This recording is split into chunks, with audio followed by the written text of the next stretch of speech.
Hey guys, Spirit of the Law here. In this video, I want to explain something you may not know about, but can see happening here.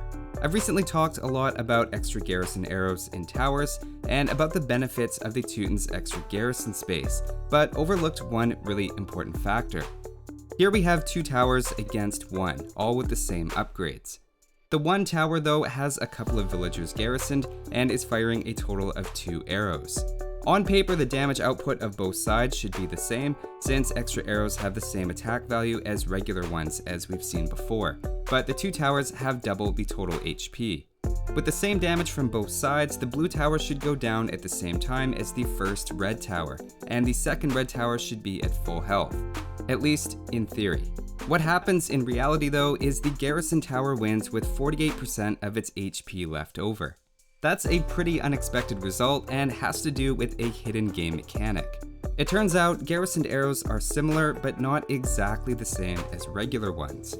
In fact, the big difference is that garrison arrows have a +5 damage bonus against stone defenses, specifically towers, walls, gates, and melee harbors, surprisingly enough. It doesn't work against wooden defenses, outposts, town centers, wonders, regular docks, or castles for some reason, so just because something has stone in its cost doesn't automatically make it a stone defense in this calculation.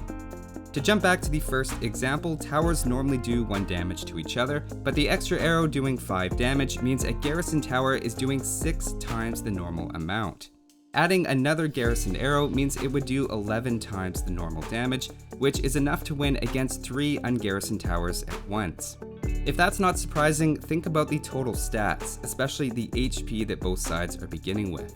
So why is this important to know? Well, it reinforces how important archer or villager garrisoning can be in tower battles. Not only can the villagers be used to repair the tower or rush down the enemy's tower, but just having a slight garrison advantage creates a big advantage in these exchanges. It also gives a new dimension to the Teuton's extra garrison bonus, and how useful their extra 5 garrison space can really be.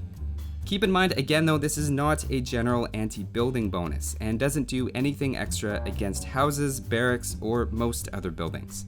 That got me wondering if castle arrows are also benefiting from this as well. It turns out they are. An ungarrisoned castle with its normal 4 extra arrows is doing 69 damage, while with 1 extra garrison arrow it does 85. Reverse engineering those numbers means that each extra arrow on a 12 attack castle is doing 16 damage, while the original arrow the castle fires must be doing just 5 damage. With other defensive buildings we see exactly what we expect, with all arrows doing the same damage against the palisade gate. On the other hand, against the stone gate, we see the original arrow does less than the extra arrows, which are actually getting 11 bonus damage.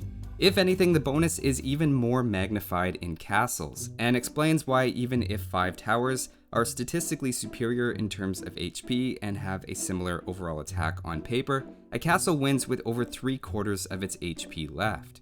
The castle's garrison arrows are doing 11 more than they should be, while the watchtowers are doing exactly what they should. Thinking back, I've noticed that towers do seem to go up in flames almost immediately from castle fire, but never realized this was the reason. Also, in case you're wondering, it's the same thing with the Yasama tech for Japanese, which work the same way and do +5 damage for stone defenses. So just a quick video this time, but an important mechanic I think is worth knowing about. Thanks to a couple of commenters who pointed it out on the Teuton Civ overview, as well as the Age of Empires wiki, which was helpful in making this and has a lot of really good information concerning attack bonuses and building armor if you're curious to learn more. Thanks for watching guys, and I'll see you next time.